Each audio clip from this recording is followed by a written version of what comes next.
The needle tore the fabric, and my world unraveled. There it was, the scar I had concealed for 15 years, gleaming on his chest like a silent confession. Alpha Cain Blackwood met my gaze, and for the first time, the ache in my heart ceased. But could two souls, irrevocably marked by destiny, truly heal a fractured kingdom? The silver needle pierced the crimson velvet with a surgeon's precision, yet my hands trembled.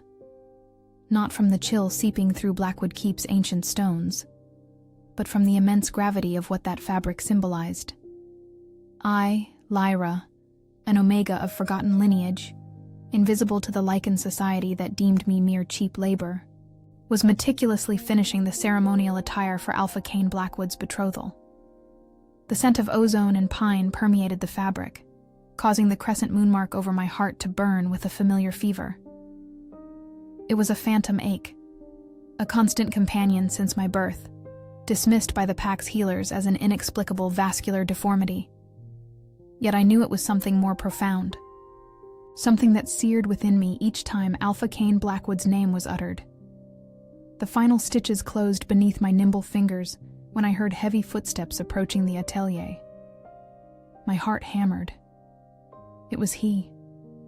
Even through the formidable stone walls, I could sense his presence, like an electrical storm crackling in the air. Swiftly, I folded the attire and placed it upon the oak table, feigning preoccupation with other tasks. The harsh winter of Blackwood Pack territory ushered in a pivotal 6-month period. The entire kingdom whispered of the impending Silent Pack War. The Northern Peaks Pack, spearheaded by the brutal Elder Thorn, demanded Alpha Cain's union with his daughter, Seraphina Thorn, to avert bloodshed. And our Alpha, known for his relentless justice and emotional solitude, had consented to the political betrothal. Not for love, as all were keenly aware, but to shield the most vulnerable of his people from the Northerners' cruelty. The atelier door creaked open softly, and he entered. Alpha Cain Blackwood, in all his somber glory. Tall, formidable, with raven hair that caught sapphire gleams in the candlelight, and amber eyes that seemed to incinerate the soul of anyone upon whom they fell. His presence saturated the space like a primal force, rendering the air thick and charged. "Where is Aunt Beatrice?" His voice was a deep resonance, a timbre that sent shivers down my spine. She fell ill quite suddenly, Your Majesty," I managed to murmur, keeping my eyes cast down, as was expected of an Omega. "I have completed the attire according to your specifications." He approached the table, his movements fluid despite his imposing size. I could feel the warmth radiating from his body, the masculine scent of leather and metal mingled with something more primal, more savage. My inner wolf, usually silent and weak, stirred restlessly. "You?" he said, and I could feel his eyes upon me. "What is your name?" "Lyra, Your Majesty." Lyra. My name on his lips sounded different, somehow more real. "Did you make this?" I nodded, still not daring to meet his gaze. But as he reached for the attire to examine it, our fingers brushed accidentally. The world stilled. An electric current surged through my arm, causing the crescent moon mark on my chest to throb with acute pain. And then, nothing. The constant ache that had plagued me for 23 years simply vanished. I lifted my eyes, shocked, and met his. Cain had stiffened completely, his golden eyes wide with something that flickered between recognition and horror. His free hand went instinctively to his own chest, pressing against the linen of his shirt. "Impossible," he murmured. Your Majesty, Leave," he commanded abruptly to the guards who had lingered at the entrance. "All of you, leave, now." The sound of heavy boots receding echoed through the corridors until it completely faded. We were alone, the king and I, with only the crackle of the candles breaking the tense silence. Cain turned to face me fully, and for the first time, I could see beyond the regal mask he always wore. There was pain in his eyes, yes, but also curiosity and something far more perilous. Hope. "Show me," he said, his voice lower now, almost a growl. "Your Majesty? Your mark. I know you bear one." My blood ran cold. How could he know? I recoiled a step, my hands instinctively flying to my chest. I don't know what your Majesty speaks of." But he was already unbuttoning his shirt, revealing a muscular chest etched with numerous battle scars, and there, directly over his heart, gleamed a silver crescent moon mark, identical to mine. The air was sucked from my lungs, my legs faltered, and I braced myself against the table to keep from falling. "How?" I whispered. 15 years, he stated, his voice burdened with profound anguish. 15 years bearing this mark, believing it a punishment from the gods for my youthful arrogance. And you? How long have you carried yours? "Since birth," I replied automatically, still reeling from the shock. "The healers said it was a vascular deformity, but it hurts," he finished. "It aches always, like a branding iron that never cools." "Yes." Tears began to stream down my face. "How do you know?" Instead of answering, he advanced slowly, as if approaching a wounded creature. His fingers grazed my chin, lifting my face until our eyes locked once more. "May I see?" he asked gently. With trembling hands, I lowered the modest dress's collar, revealing the lifelong hidden mark. It bore the same shape, the same silver glow, pulsing softly as if alive. Alpha Cain Blackwood extended his hand, hesitant. "May I touch it?" I nodded, speechless. When his fingers brushed the mark on my chest, the world exploded in sensations. More than physical pleasure, it was profoundly deeper. Two halves of one soul, finally recognizing each other. "My gods," he whispered, his voice broken. "You are..." "Your fated mate," I finished for him, words rising from a deep soul place, an ancestral knowing finally awakened. But reality returned, a gut punch. He was Alpha, king. I was a mere Omega, and he was betrothed. I recoiled, pulling my dress back into place. "This cannot be happening," I murmured. "The Alpha is to marry Seraphina Thorne. The kingdom depends on it." Alpha Cain ran hands through his hair, clearly battling his tumultuous emotions. "Do you think I don't know that?" His voice held a harsh edge. "Did I choose this life? This inescapable burden? Then why?" "Because I am the king," he thundered, making me flinch. "My personal choices don't matter when lives hang in the balance." Yet even as he bellowed, his gaze fixed on my mark, I saw the inner war raging behind those golden eyes. "There's something you must know," he finally stated, voice calmer now. "These marks aren't just common scars." He led me to his private library, a sanctuary I'd never dreamed of entering. Walls cloaked in ancient tomes and scrolls guarded the world's secrets. He withdrew an ancient volume, its pages yellowed by time. "The Blood Moon Archives," he explained, turning brittle pages. "My grandmother made me swear to study them, but in youth I was too arrogant to heed ancient superstitions." He found the page he sought and showed it to me, inscribed in an ancient tongue. He translated, "When two halves of the moon convene over hearts, the cycle of pain shall be broken, or the kingdom shall be consumed by the silver flame." What does this portend?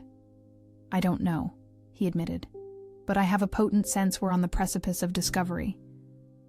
Days later, Alpha Cain arranged for me to remain in Blackwood Keep as his exclusive seamstress. A flimsy pretense, yet it served its purpose. Officially, I was merely another servant. In truth, we spent hours in the library, striving to decipher ancient texts on soul bonds. My new quarters were located in the east wing of Blackwood Keep, a small but comfortable tower overlooking the gardens. It was an unimaginable luxury for someone of my station, yet Kane had insisted I needed privacy for my special work. Mornings invariably began the same way. I would sew in my small studio until he appeared, usually around noon, after concluding his most pressing royal duties. My heart invariably quickened its beat when I heard his heavy footsteps ascending the spiral staircase. "Good morning, my seamstress," he would always say. Yet the way he pronounced the words transformed them into something intimate, almost a verbal caress. "Good morning, Your Majesty," I would reply, maintaining the formalities as a precaution, in case anyone might be listening. But then he would lock the door, and we could simply be Kane and Lyra. And with each passing day, the connection between us grew more potent. It was as if we were learning to breathe with the same lungs. When he was taut with tension over some arduous political decision, I felt the pressure in my own chest. When I was frustrated, unable to decipher a particularly obscure passage, he would appear with warm tea and infinite patience. "Do not force it," he said on one particularly challenging afternoon, when I had spent hours grappling with a text on ancestral binding rituals. Sometimes the answers emerge when we cease our desperate search. His hands covered mine upon the book, and instantly I felt the tension drain from my shoulders. It was astonishing how his mere touch could soothe me. "How do you do that?" I murmured, entwining our fingers. "Do what?" "Make me feel whole, as if I had spent my entire life with a hunger I could not name. And now, finally, I am sated." He swiveled my chair so that I faced him, his golden eyes seeking mine with an intensity that made my heart quicken. "Because you were literally incomplete," he said softly. "And so was I. Two halves of the same soul, rent asunder by a tragedy we couldn't even comprehend." That afternoon, he told me more about his childhood, about how the constant ache in his chest had led him to believe there was something fundamentally wrong with him, about the countless healers his guardians had consulted, all equally baffled by that inexplicable scar. "I grew up believing it was a punishment," he admitted, idly tracing patterns on my palm, "for being arrogant, for being born privileged, for anything I might have done wrong. I never imagined it was protection." Protection against what? We are still discovering. But there is something in the texts about a family curse, something that should have obliterated the royal lineage generations ago. The afternoon, a tapestry of shared insights and whispered possibilities, bled into the velvet embrace of night. When I finally registered the deepening gloom, Alpha Kane had already commanded dinner be brought to my quarters. "You should not linger so late," I protested, a whisper of defiance barely reaching him. "Tongues will surely wag." "They already do," he countered, a smile playing on his lips that sent a delicious, unsettling tremor through my core. The true query lies in whether their pronouncements hold sway over me. And do they? He rose from the ancestral chair where he had spent the last hours, moving with a predator's grace to where I sat at the small dining table. His hands, vast and calloused, found my face, his thumbs tracing my cheeks with a tenderness that starkly contrasted with his evident, untamed power. "The only judgment that resonates within these walls is yours," he murmured, his voice a raw, primal sound. "All else is but a distant, meaningless clamor."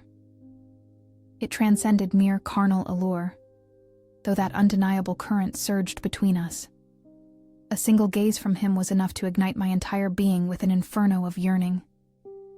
Yet it was also something profoundly deeper. When the specter of past wars haunted his restless sleep, I would awaken in my quarters, heart hammering, his anguish a palpable echo in my own soul. And when I felt adrift, a solitary, insignificant mote, his formidable strength would flow through our sacred bond, imbuing me with an unwavering courage to endure. One eve, beneath a moon impossibly bright and silver-kissed, I was merely rearranging ancient tomes within the library when I felt his hand settle upon my waist, even before his approaching footsteps reached my ears. My flesh, it seemed, acknowledged his touch before my mind could process his towering presence. "You drive me to the brink of madness," he murmured against my ear, his heated breath tracing a path of shivers down my spine. "Do you comprehend the depth of this?" I surrendered my eyes, allowing myself to lean against the unwavering fortress of his chest. I could discern the furious rhythm of his heart against my back, the potent warmth of his body permeating the layers of fabric that separated us. "Cain," I breathed, the sound a fragile whisper, far softer than I intended. "Speak my name again," he commanded, his hands ascending to encompass mine, still resting upon the aged tomes. "Cain." He revolved me slowly within the crucible of his arms, and as our gazes finally fused, I perceived within them a conflagration that threatened to immolate my very soul. Desire blazed there, yes, yet also a fierce tenderness, an ancient possessiveness, and something infinitely profounder that set my heart into an even more frantic cadence. "This cannot be," I murmured. Yet even as the words escaped, my hands instinctively sought the robust fabric of his shirt, clutching it as though he alone were my solitary tether to the crumbling edges of reality. "And why can it not?" His hands once more claimed my face, his fingers tracing the line of my jaw with a reverence that made my entire being tremble. "Because you are an Omega and I am the king? Because the dictates of the world declare us an impossibility? Because you are pledged to another," I reminded him, though the admission was a shard of ice tearing at my very essence. "Am I?" He leaned closer still, our faces now a mere breath apart, the sacred space between us thrumming with raw power. "My heart, my soul, my very body. They all belong to you and have always. All else is but a charade of politics. The politics that govern our world." "Then let us change our world," he said simply, as if it were the easiest thing in the universe. When his lips finally met mine, it was as if all the stars aligned at once. The kiss began gently, almost hesitantly, as if he were giving me the chance to pull away, but when I sighed against his mouth, all restraint vanished. His hands entwined in my hair, tilting my head to deepen the kiss. I could feel his strength, the way his muscles tensed with the effort of gentleness when every line of his body screamed primitive possessiveness. It was intoxicating to know I could affect someone so powerful in such a profound way. When we finally parted, we were both breathing heavily. He rested his forehead against mine, his eyes closed as if trying to memorize the moment. "You have no idea what you do to me," he whispered.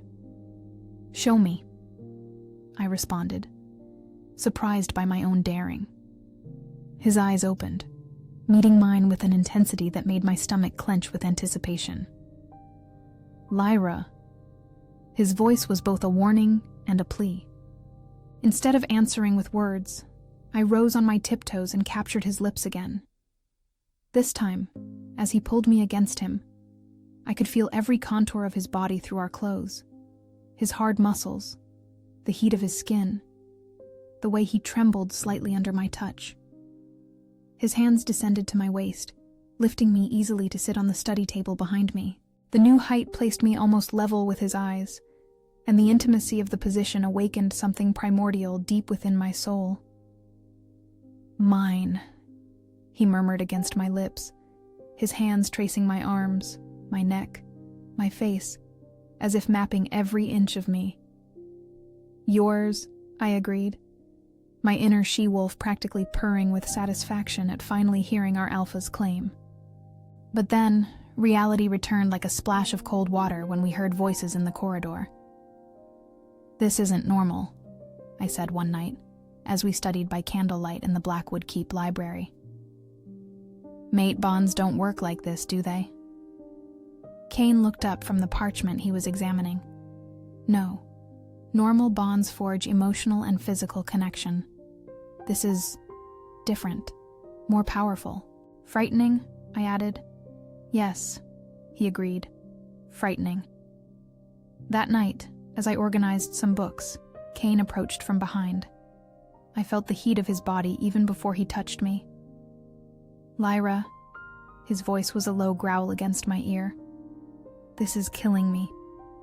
I turned in his arms, meeting his eyes filled with a hunger that mirrored my own. "Me too," I admitted.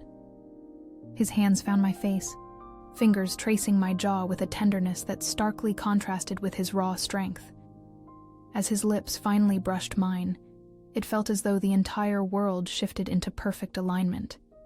This was where I belonged, enveloped in his arms, being kissed by this impossible, magnificent man. The kiss deepened, his hands descending to my waist, pulling me flush against him. I could feel every muscle of his torso pressed to mine, the fiery heat of his skin searing through the thin fabric of his shirt. My inner wolf purred with profound satisfaction, finally recognizing her alpha. "We cannot," he murmured against my lips. Yet his hands betrayed his words, tracing the contours of my form. "I know," I breathed in response, but I did not pull away. "You are mine," he asserted, his voice laden with a primal possessiveness that resonated deep within my core.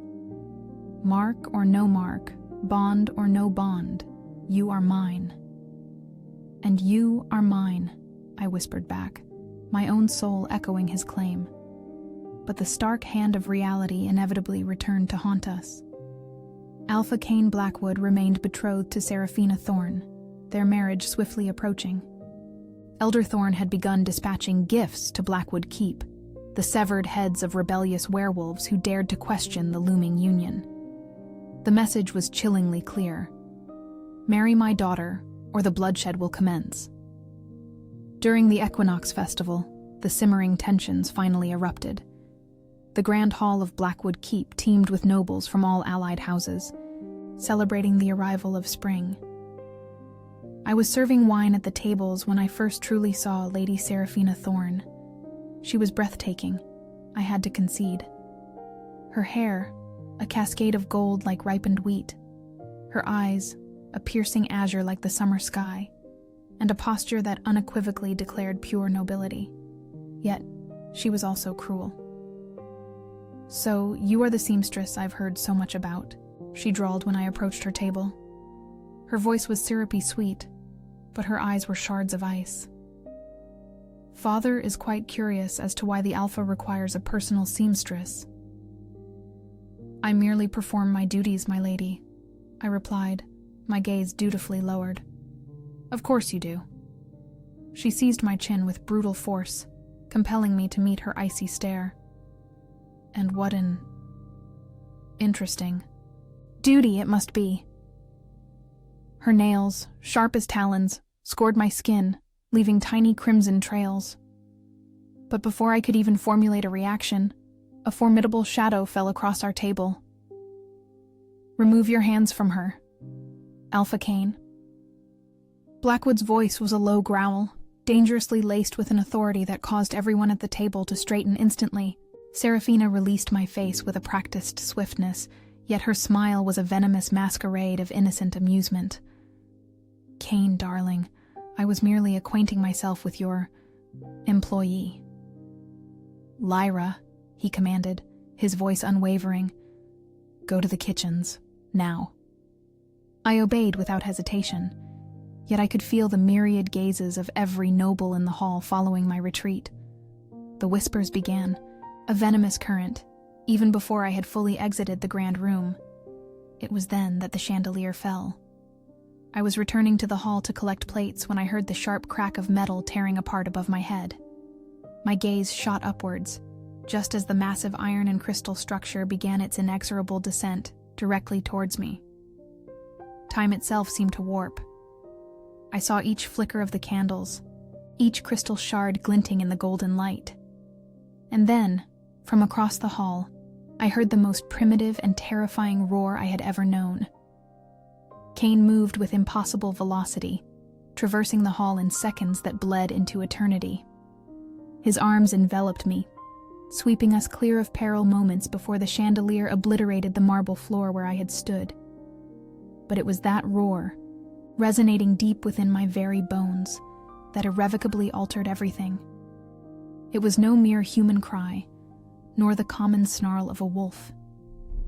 It was the primordial sound of an alpha king defending his fated mate, a vibration that struck such an ancient chord it compelled every werewolf present to bare their necks in instinctive submission. The silence that followed was deafening. Cain held me fast against his chest, his body trembling with raw adrenaline and barely leashed fury. I could feel his heart thundering against my ear, his muscles taut as steel cables. It was then I realized that every soul in the hall was staring at us, their expressions ranging from profound shock to utter horror. "My God," someone whispered. "He found his mate." The scandal was immediate, a seismic tremor. The betrothal to Seraphina Thorne was officially annulled the moment Cain's roar tore through the hall in my defense. In Lycan law, no political alliance could supersede a true mate bond. This truth did not guarantee easy acceptance. "This is an outrage," Elder Thorne thundered, his face a mottled crimson with rage. "An Omega with no bloodline? One marked by ill fortune." "Careful, Thorne." Cain's voice was a lethal blade. "You speak of my queen." "Queen?" Seraphina scoffed, the sound a brittle, bitter thing. This nobody? Father, we cannot allow this." It was then, in that electrified silence, I understood. The accident had been no accident. Thorne's eyes held a satisfaction too darkly profound for coincidence. He had orchestrated the gruesome spectacle, hoping my demise would force Cain to marry Seraphina in a solemn ceremony of mourning. In the days that followed, Blackwood Keep became a volatile political battlefield. Half the nobles refused to accept a marked Omega as future queen. The other half, fiercely loyal to Cain, strove to maintain peace.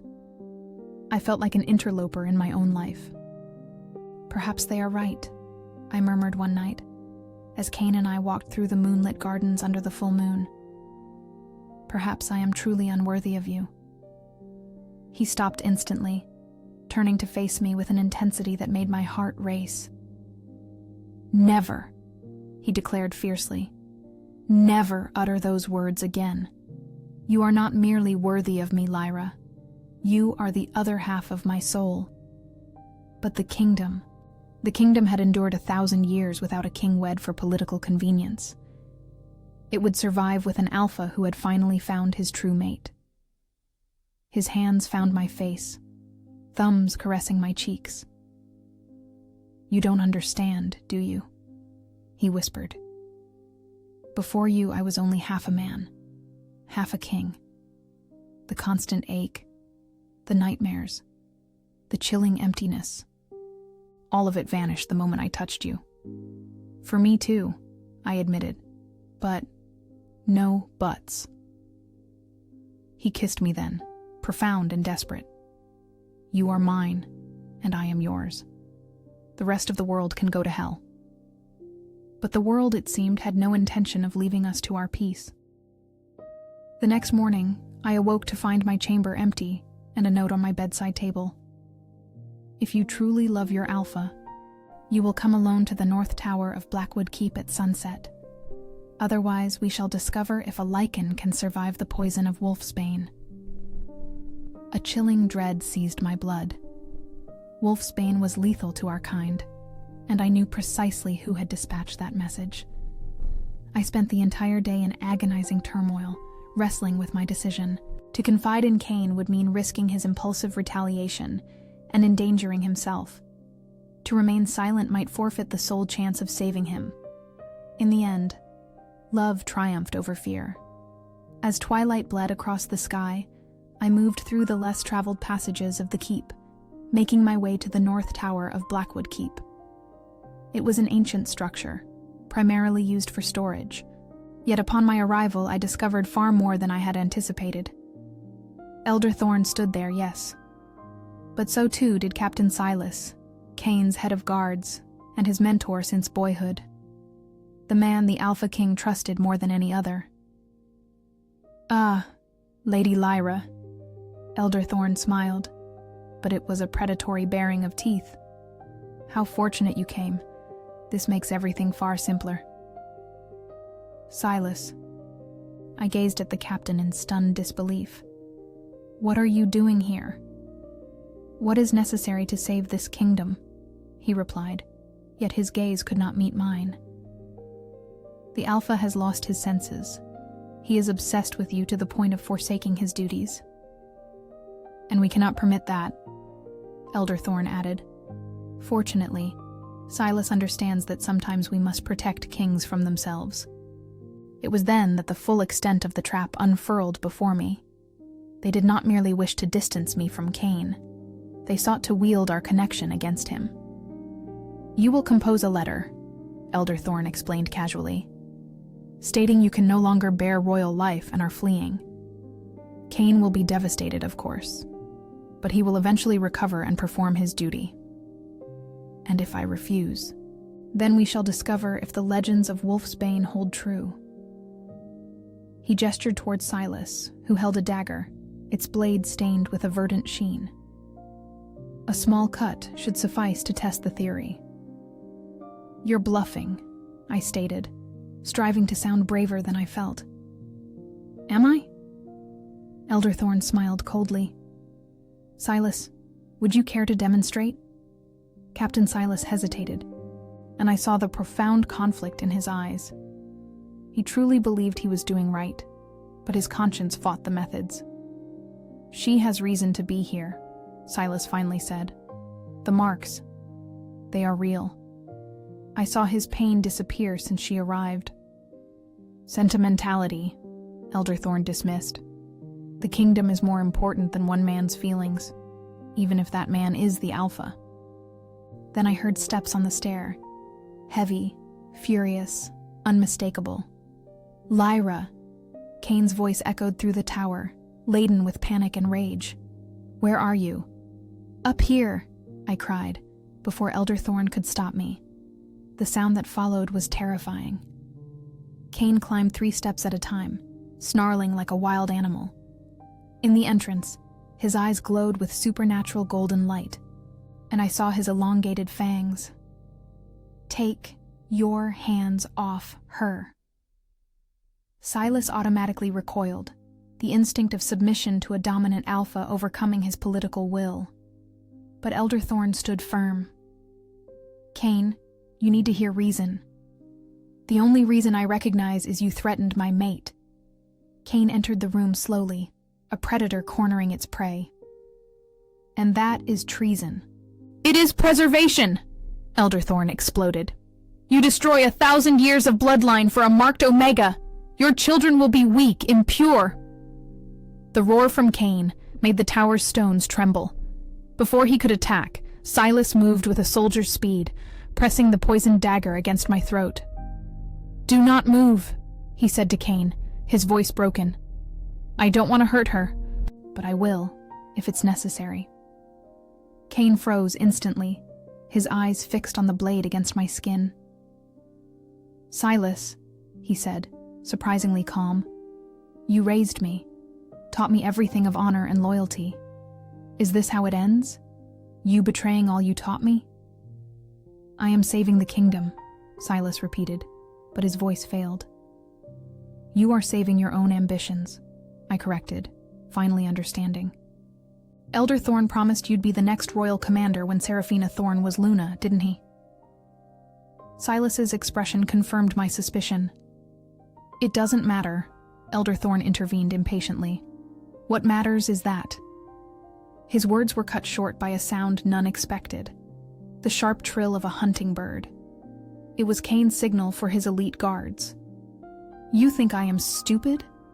Cain smiled, but it was humorless. You think I'd come here alone when my mate was in danger? The tower's windows opened simultaneously, and ropes descended from the ceiling. Cain's elite guards stormed the space in seconds, surrounding Elder Thorn and Silas before they could react. But Silas still held the dagger against my throat. I can still kill her, he said desperately. Yes, Cain agreed. You can. And then I will spend the rest of my life hunting you through every circle of hell." His eyes met mine across the room, and I could see all the pain and love he felt. "But the choice is yours, Lyra," he said softly. "Trust me?"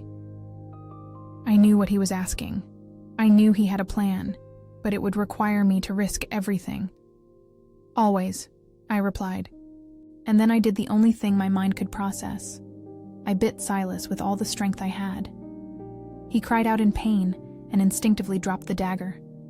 In the same second, Cain moved, not running, but literally flying across the room, his muscles catapulting him straight toward Silas. The impact was brutal. The two men rolled across the stone floor, but it was clear that Silas had no chance against the fury of an alpha protecting his mate. "Enough!" Silas finally cried. "I surrender!" Cain stopped immediately, but remained crouched over the defeated captain like a dominant wolf. "Take him to the dungeons," he ordered without taking his eyes off Silas, and Thorn as well. "This isn't over," Thorn growled as he was dragged away by the guards. "The council will never accept her. The kingdom will divide." "Then let it divide," Cain replied coldly. "I would rather rule half a kingdom with my true mate than an entire kingdom alone." When we were finally alone in the tower, Cain pulled me into his arms as if I were the most precious thing in the world. "Are you hurt?" he asked, examining my neck where the dagger had pressed. "I'm fine," I assured, but I could feel he was still trembling with adrenaline and fear. "When I found your room empty," he buried his face in my hair, "I thought I had lost you before I truly had you."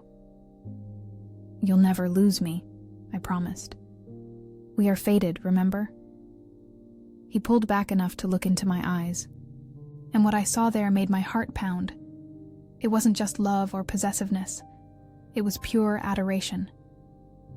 "Marry me," he said suddenly. "Cain. Not tomorrow, not next week. Now. Tonight." His hands cupped my face. "I cannot spend another hour without you officially being mine." "What about the council? The traditional ceremony?" "To hell with the council and traditions. The only tradition that matters is that of the true bond, and we already have that." I looked into his golden eyes and saw my future reflected there. It wouldn't be easy. We would likely face opposition for the rest of our lives. But it would be real. It would be ours. "Yes," I whispered. "Yes, I will." The smile that illuminated his face was brighter than all the stars in the sky. The ceremony took place in the private chapel of Blackwood Keep, with only a few loyal guards as witnesses. There were no elaborate flowers or silk gowns. I wore the same simple dress I had used to sew his engagement attire with Seraphina Thorn, and he wore only a plain black tunic. But when the ancient priest spoke the words of the eternal bond, when Cain slid the royal ring onto my finger, when we first kissed as husband and wife, nothing else in the world mattered. "My queen," he whispered against my lips. "My king," I replied. But our honeymoon lasted exactly 3 days. On the morning of the 4th day, a messenger arrived with news that would change everything again. The council had gathered in emergency session and made a decision. Cain had 1 week to annul the marriage or face a vote of no confidence. "They cannot do this," I said, reading the official proclamation. "You are the king by right of birth." "They can, and they are," Cain replied gravely. "A unanimous vote of no confidence can force a king to abdicate, and with Elder Thorn whispering poison in their ears. Then we fight." "No," he shook his head. "I will not start a civil war because of what? For your happiness? For our love?" "Because of my selfishness," he said bitterly. "It was the first real fight we had as a couple, and it was devastating." Cain retreated into himself, beginning to speak of doing what was right for the kingdom. And I began to plan how to resolve this on my own. If the problem was my inadequacy as queen, then perhaps the solution was to prove I was more suitable than anyone imagined. I spent the next nights in the library, studying everything about royal lineages, Lycan history, and especially the Blood Moon archives. With each page I turned, each ancient text I deciphered, more pieces of the puzzle fell into place. It was on one of those solitary nights, when the moon was hidden by clouds and only flickering candles illuminated my work, that I found the truth that would change everything. The book Cain had shown me contained the prophecy, yes, but I had noticed inconsistencies in the margins, places where the parchment seemed to have been cut. For days, I searched for the lost fragments, scouring every corner of the royal library. Finally, I found them. Not in another book, but hidden within the binding of the original volume itself. Pages carefully removed and secreted in a compartment that only revealed itself when I accidentally spilled hot tea on the spine. My fingers trembled as I unrolled the ancient parchments. The ink had faded with time, but it was still legible, and what I read made my blood run cold. When two moon halves unite over hearts, the cycle of pain shatters, or the kingdom is consumed by the silver flame. Yet heed, marks are not punishment, but protection. A soul was sundered to shield ancient magic. The price was royal blood. The king who cleaved his soul to save his heir paid with his life, and the half sent to the winds found shelter in a pure heart, born at the hour of great separation. I read on, my heart quickening its frantic rhythm. When the halves converge, ancient royal blood shall awaken, but beware, reunion demands sacrifice mirroring the sundering. Either both halves perish, or both transcend, bound for eternity. More unfolded. Details of the specific ritual Cain's father performed, the precise words he uttered on his demise's eve. He knew he was succumbing to an ancestral curse afflicting every firstborn of the Lycan lineage at 30. Rather than embrace death, leaving his son orphaned and vulnerable to the blight, he chose to rend his own soul. One half he kept, accepting it would hasten his end, but ensuring he lived long enough to witness Cain's growth and prepare him for kingship. The other half, imbued with the curse's ward, he cast into the cosmos with a singular prayer, that it might find a soul potent enough to bear the burden. That soul was I. I was born the very night Cain's father perished, precisely 500 kilometers away. My parents always recounted it as an arduous birth, barely clinging to life. Now I comprehend why. My infant soul wrestled to assimilate the royal protection thrust upon it. The mark was no deformity. It was a royal seal, branding me guardian of half of Cain's inherited legacy. And yet another staggering revelation within the scrolls. I was not merely a random omega. My lineage, though long forgotten and degraded by time's tides, traced back to the first consorts of the Lycan kings. I was a direct descendant of warrior queens deliberately expunged from official history. This permitted my soul to survive the ritual. It was not fortune or happenstance. It was royal blood recognizing royal blood. When two moon halves unite over hearts, the cycle of pain shatters, or the kingdom is consumed by the silver flame. Yet heed, marks are not punishment, but protection. A soul was sundered to shield ancient magic. When reunited, ancient royal blood shall awaken. Ancient magic, ancient royal blood. I raced back to our chambers, the tome clutched, finding Cain gazing out the window with a defeated expression. Cain, you must see this. As I presented the full passage, he read in hushed silence for a long moment. What do you believe it signifies? He finally questioned. I believe your scars weren't caused by a coronation ritual, Lyra said slowly. I believe they were transferred to you for some reason, and the other half found its way to me when I was born. Transferred by whom? Cain's voice was a low rumble. By your father, to protect something.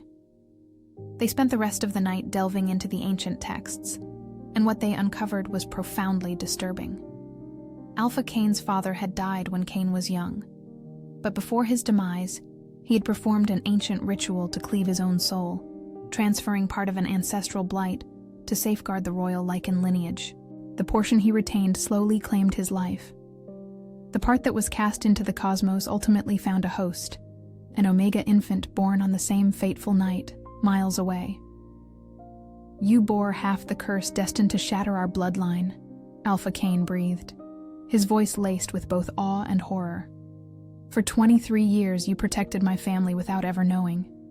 And now that we are together?" Lyra questioned, a tremor in her own voice. "Now the blight can finally be broken." But severing an ancestral curse would be far from simple, especially when the High Council arrived a day before their scheduled deadline for a final hearing. The Great Hall of Blackwood Keep was brimming when they entered. The entirety of the High Council was present, alongside representatives from all the principal houses. Elder Thorn had been specifically released for this audience, and his triumphant smirk made Lyra's stomach churn with dread. "Alpha Cain Blackwood," the chief counselor began formally, his voice resonating through the vast chamber. "You have been summoned to answer accusations of royal negligence, improper marital intent, and abandonment of your duties to the kingdom." Alpha Cain rose, every inch the imposing Alpha Lyra had come to know, yet she could sense his profound tension through their shared bond. "I acknowledge this council's authority to question my actions," he stated, his gaze unflinching. "But I do not acknowledge your authority to dictate my personal life." "Your personal life affects the entire kingdom," Elder Thorn erupted, his voice venomous. "You abandoned a crucial political engagement for an Omega of no lineage." "An Omega," Alpha Cain countered calmly, his voice a silken thread of steel. "Who carries more royal blood than most in this very hall." A collective gasp rippled audibly through the grand hall.